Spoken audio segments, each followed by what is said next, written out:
சொத்து சொகம் உள்ளவனோ செல்வ மகன்தான். அவன் பஞ்சு மெத்த போட்டிருந்தும் முழிச்சு ஏங்குறான். எது மற்ற பேர்களுக்கு ஏது கவலை? 4 காசு வச்சிருந்தா 100 கவலை. இங்கு ஆசை வச்ச நெஞ்சுக்கெல்லாம் அமைதி இல்லையே.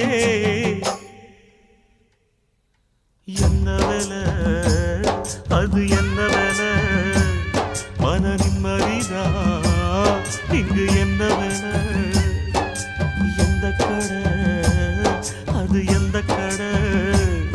அதை விற்கிறது இங்கு எந்த கடை? பணங்காசுதான் அள்ளி வீசிதான் அடடாதுதான் கடையில் கிடைக்காதே. என்ன வேலை அது என்ன?